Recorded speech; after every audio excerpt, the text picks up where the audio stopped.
Yun no, Honda Click 125 version 2. Ayan, sila sir no, dumayo pa po sa atin.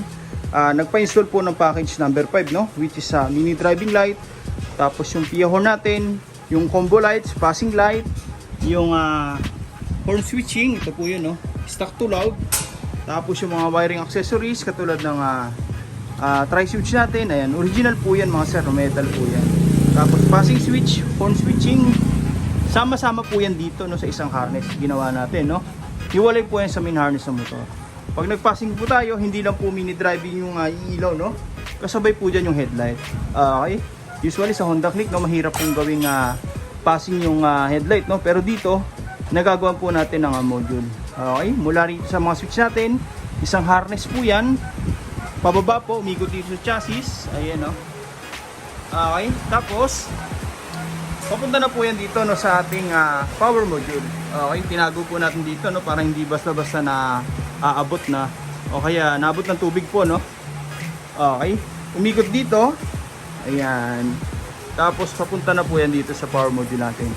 Okay, kung mapapansin nyo dito mga sir no, wala po tayong makikita mga naka-expose halos ng mga wire no. Okay, lahat po yan malinis po no. Ayan no. Ayan, naglagay na rin tayo ng abang dito para sa mini driving po no. Ito po yan, kakabit natin. High lumens po yan no, original CCMY. Ayan, okay, 4 wires.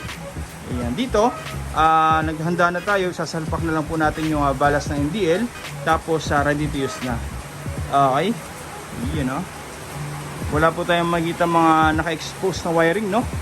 Okay, kahit marami na po tayong nagawang features, pero kukunti lang po yung wiring. Okay, yan po yung pinopromote natin dito no. Kinocompress natin lahat ng mga electrical wire para magmukhang stock pa rin, walang mga pansit-pansit, mga sabit-sabit. Ayan, malinis po. Okay, ayan, dito ang purpose ng power module natin, siya po yung distributor ng power mga sir no. Mula sa battery papuntang trigger natin sa mga switch, and then papunta na po ng output sa busina, sa mini driving, yung combo lights natin, yan dyan na po nakakonect lahat no.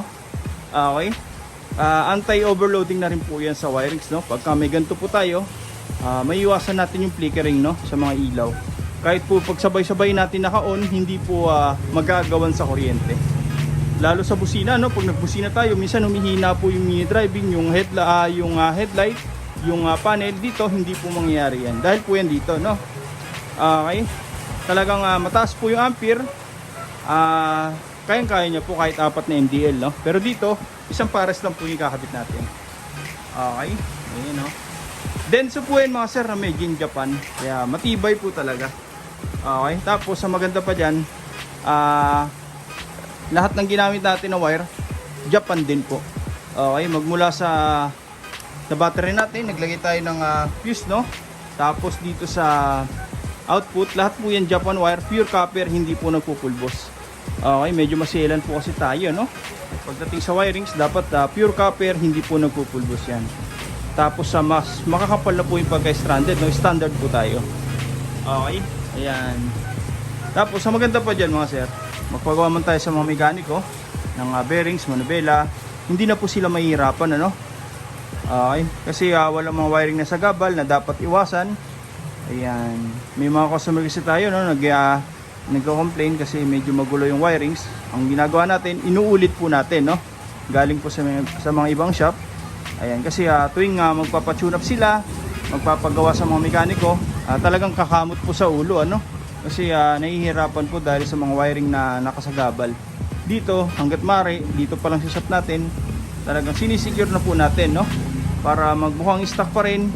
Magpagawa man sila sir kahit sa mekaniko, hindi na po mahirapan. Ayan no, binabalot po natin na maigi no.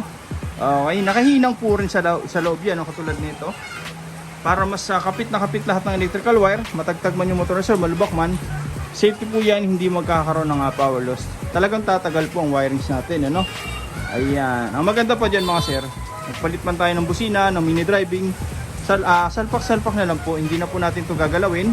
Yung mga switch, ayan na po yun, same features pa rin, parts lang po ang papalitan natin, ready to use na. Hindi na po tayo mag-rewirings ano.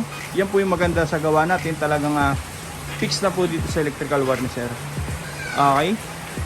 Ayan, oh. Waterproofing na rin po yan sa wirings mga sir, no? Okay, maabutan man ng ulan sa daan, hindi po basta-basta magmamalfunction yan. Matamaan man ng mga tools ng mekaniko, hindi po yan basta-basta masusugatan.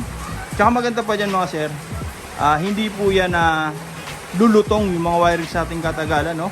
Yun po ang hindi alam ng iba, no? Ang mga wirings sa atin, pagka tumatagal, naiinitan, na-expose sa tubig, ulan, all weather, minsan lumulutong po yan. Okay, kaya ang Honda binabalot po ng maigi para walang mga naka-expose na wiring na pwedeng lumutong over time, no? Okay, ganun din po yung ginagawa natin sa wirings, no? Para mas maganda tingnan, at the same time mas tumagal. Okay, ayan, no? Ngayon ikakabit na lang po natin yung MDL, no? Okay, tapos tetesting na natin. Ayan, no? Dito parang walang mga wiring na nadagdag po, no? Talagang malinis po yan. Ayan, no? Yung busina ni sir, dito pa rin, stock pa rin po yung wiring, hindi po natin ginagalaw, no? Bali naglagay tayo ng switch para sa stock horn, loud horn. Okay, kabit na natin.